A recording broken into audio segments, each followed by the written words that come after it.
Om Swastiastu. Selamat pagi kepada dosen selaku pengampu mata kuliah Studi Lapangan Pariwisata 2, Ibu Dewa Ayu Madili Lidianasari, ST MSI.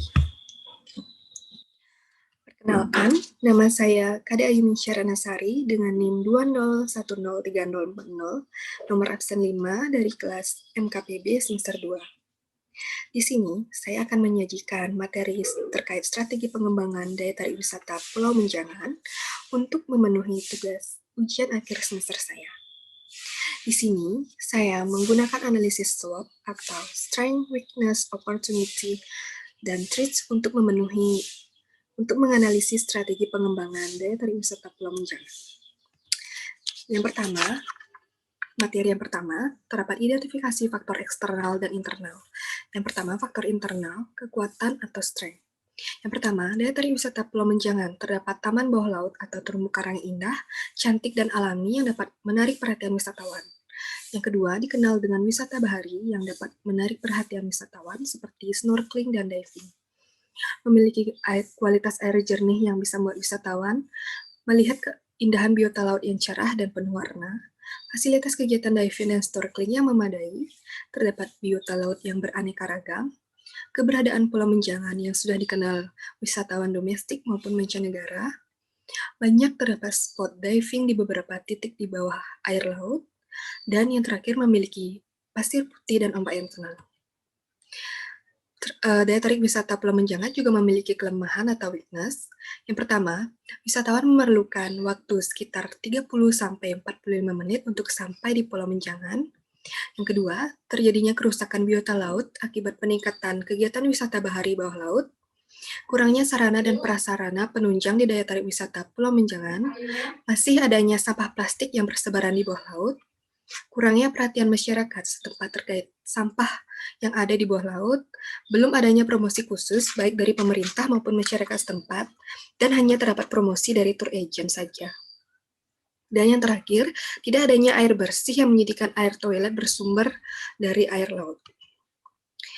Di sini juga terdapat faktor eksternal, yaitu peluang atau opportunities. Yang pertama, tarif biaya wisata murah yang telah disediakan oleh agent tour. Yang kedua, antusiasme wisatawan yang datang ke Pulau Menjangan cukup meningkat dengan tujuan untuk melihat biota laut secara langsung. Yang ketiga, perkembangan teknologi yang kuat. Yang keempat, pelestarian kebudayaan daerah terkait kepedulian masyarakat setempat terhadap biota laut atau terumbu karang yang masih alami. Dan yang terakhir, terdapat masyarakat setempat yang berpotensi menjadi tenaga kerja di daya tarik wisata Nusa Lembongan. Di sini juga terdapat ancaman atau threats yang dimana adanya persaingan dengan daerah lain yang sedang mengoptimalkan pengembangan wisata bahari seperti di Tanjung Benua, Nusa Penida, Nusa Lembongan, maupun Nusa Ceningan. Juga terdapat adanya pencemaran sampah yang menyebabkan kerusakan pada biota laut. Dan yang terakhir terdapat bencana alam seperti deburan ombak yang keras dan angin yang kencang. Di sini, analisis SWOT di daya tarik wisata Pulau Menjangan. Yang pertama, ada strategi, strength, dan opportunity. Yang pertama, meningkatnya wisatawan yang berkunjung ke Pulau Menjangan karena adanya taman bawah laut atau terumbu karang yang indah, maka dari itu perlu adanya paket wisata budidaya terumbu karang guna menjaga dan melestarikan biota laut.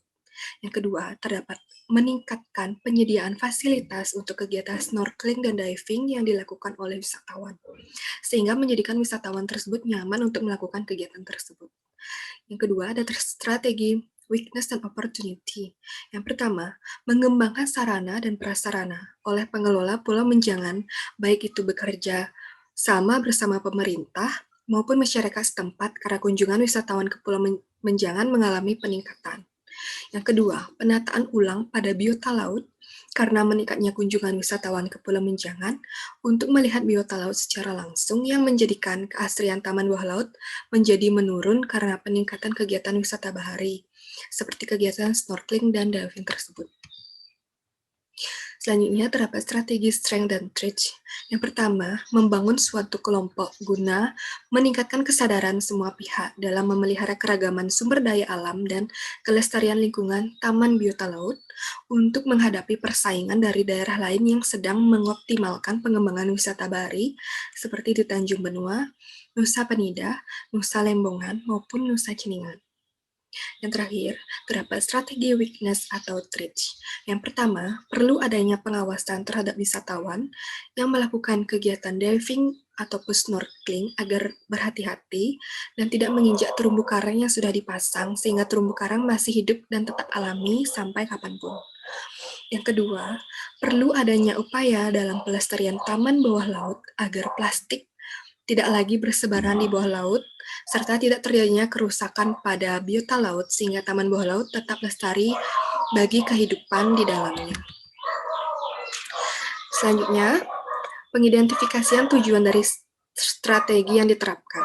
Strategi pengembangan yang diterapkan dari analisis SWOT ini bertujuan untuk meningkatkan kualitas pariwisata di daya tarik wisata Pulau Menjangan, meningkatkan kunjungan wisatawan, dan memanfaatkan serta meningkatkan sumber daya alam dari terumbu karang yang alami tersebut. Baik, kesimpulan dari presentasi saya hari ini sebagai berikut. Dari analisis SWOT di atas, berikut strategi yang dapat diajukan. Yang pertama, pengembangan sarana dan prasarana oleh pengelola yang ada di daya tarik wisata Pulau Menjangan. Yang kedua, melaksanakan penataan ulang pada biota laut bawah air.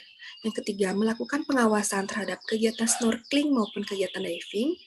Yang keempat, kegiatan pelestarian alam bawah laut guna mencegah adanya sampah plastik. Yang kelima, membuat paket wisata budidaya terumbu karang guna menjaga dan melestarikan biota laut. Yang keenam, peningkatan penyediaan fasilitas kegiatan snorkeling dan diving. Yang terakhir atau yang ketujuh, membangun kelompok sadar wisata untuk memelihara keragaman sumber daya alam untuk menghadapi persaingan oleh daerah lain, seperti di Tanjung Benua, Nusa Penida, Nusa Lembongan, maupun Nusa Ceningan tersebut. Strategi ini dirancang guna mengembangkan pariwisata yang ada di daya tarik wisata Pulau Menjangan, serta untuk meningkatkan kunjungan wisatawan ke daya tarik wisata Pulau Menjangan. Sekian presentasi saya terkait strategi pengembangan daya tarik wisata Pulau Menjangan untuk ujian akhir semester saya. Bila ada kesalahan kata, mohon dimaafkan, saya tutup dengan Parama Santi. Om Santi Santi Santi.